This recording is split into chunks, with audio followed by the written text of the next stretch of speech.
Peace, Hotep, greetings, konnichiwa, muy bien.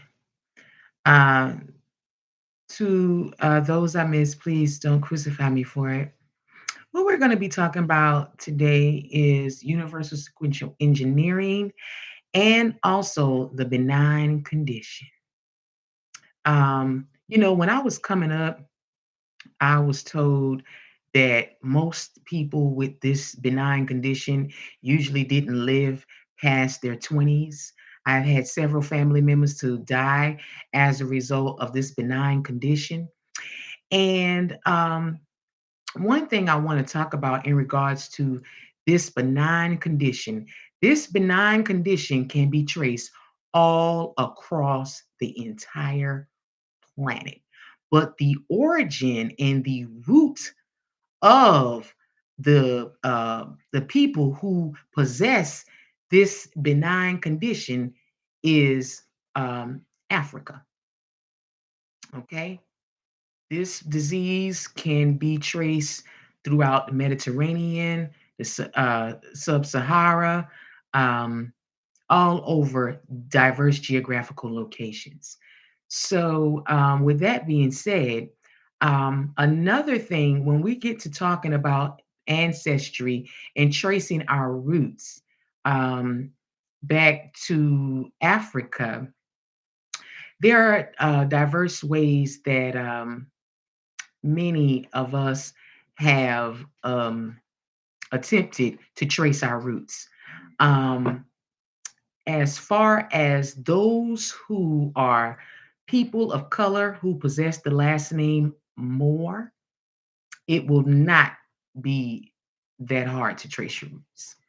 Okay, because Moors have traveled throughout the entire planet from one diverse geographical location to another. And with that being said, you can find like I said in previous videos, Africa had a census, Europe has a census, America has a census. That is uh, record keeping is not something that is modern. Obviously, if we look back before there was paper, they were using walls. So it's obvious. And before there were walls, it's encoded in some of our DNA. Okay. So those who um, didn't check out my video on red gold, the benign condition, and universal sequential engineering, I'd like for you to take the time out to check that out. And it could be useful and very informative and beneficial to you. Um, as I stated, people from one geographical location to another um, have the ability to trace their roots. And I would not say that you have to do an ancestry test. Um, you can, it should be public records. And let's just be honest here, some people know and have been able to trace their roots based upon oral history, passing it down from one generation to another. Okay. Your great grandmother, your great grandmother, many of them, have passed history down um, through, verbally, orally.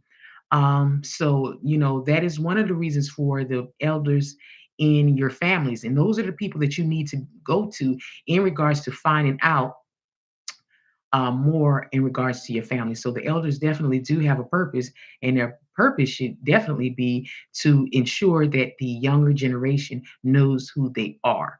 Um, so, as I stated, when it comes down to universal sequential engineering, there are those of us who have the essence of originality encoded in our DNA. So when people get to lying about history, when they get to erasing and vandalizing history and destroying history and demolishing ancient relics and ancient artifacts, the one beautiful thing about our genetic makeup, some of us, is that it's encoded in our DNA. That is the last resort. How about that? When all else fails, you just it's encoded in that DNA.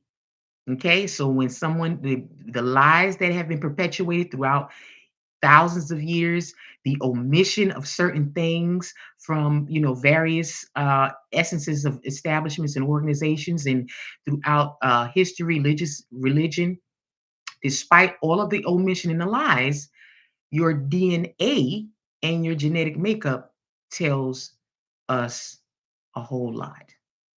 Okay, when we talk about the full moon and the crescent moon, all right, when you talk about the full moon and the crescent moon, they have found this benign condition, which is very fascinating to them. This benign condition, when they look at these people's blood, they see the full moon in their blood and the crescent moon. And it has been baffling to them. And they have studied this blood, this genetics, this genealogy from one geographical location to another. And it has been very baffling to them. How in the world can their blood have a full moon in it and a crescent moon in it as well? Okay. And as I stated, um, the origin of the people that possess this benign condition. And we previously spoke about the malignant condition as well. Now, when we talk about the benign condition, that nine in that ether, okay, when we talk about that B9, nine. But when we talk about that benign condition, as I stated, we're talking about the full moon and the crescent moon. The Your DNA, your genetics tells the story itself. And remember, in biblical texts, in biblical terms, when Cain killed his brother Abel, they said that God came down and walked amongst men.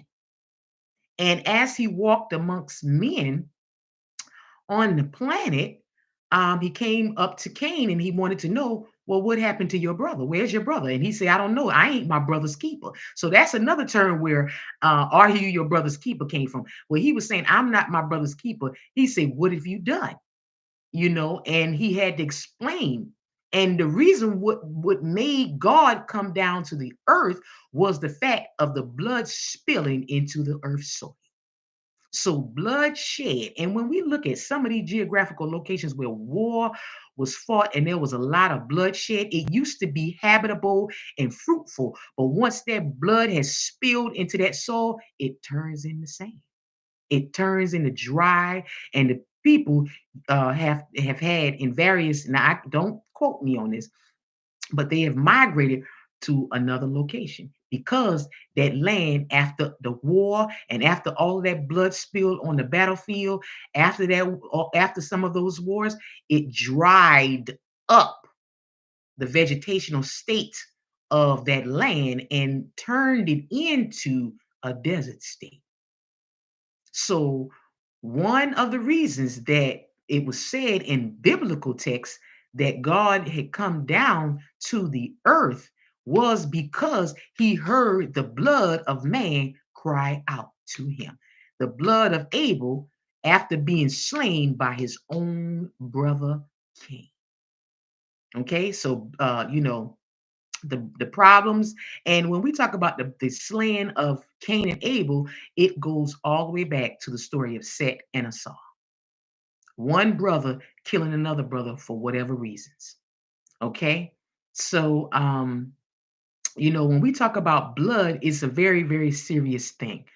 Um, and the ancestors looked at it as something that was very sacred. To some of our ancient ancestors, blood was considered red gold. I stated that in one of the previous videos. And there were various uh, expeditions and various explorers who comprehended the essence of red gold, and they began to go around from one geographical location and to hunt down these people who possess this benign condition and eat them. Cannibalism, blood sacrifices. So with this red the situation where there's considered the blood to be red gold, those people who possess this sacred, this sacred uh, uh, bloodline have been hunted down for thousands of years. I mean, mass genocide has been perpetuated on them, but they've been hunted down and for the purposes of their blood, hunted down and eaten, and people suck the blood of these people. Okay, so we have to understand how important genetic makeup in your DNA really is. It is that serious to the point where people will hunt you down, and they have hunted down various tribes from one geographical location to another, hunted them down for the purposes of sucking their blood, for the purposes of blood sacrifice and cannibalistic behavior. Okay, because they believe that this blood is red gold, and they want to, they want to intake this red gold into their body, into their genetic makeup, into their DNA. So that's one of the purposes that I attempted to start and do this live, um, because we need to really be clear on how genetics have also played a role in our past society, our present society, and how it will continue to play a role in our future society. Okay, when we talk about universal sequential engineering, we're talking about possibly attempting to engineer the perfect being.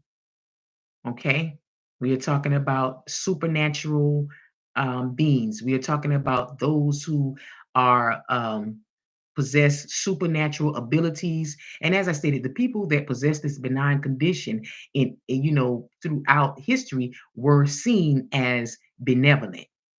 They were seen as the omnipresence. They were seen as um, these people who possessed a spiritual gift.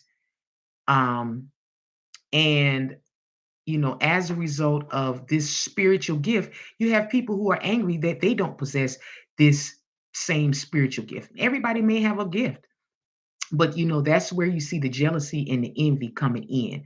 So we have to be honest about how jealousy and envy has played a role in the destruction of various civilizations all over the planet. That includes wars between brothers. That includes brother killing brother.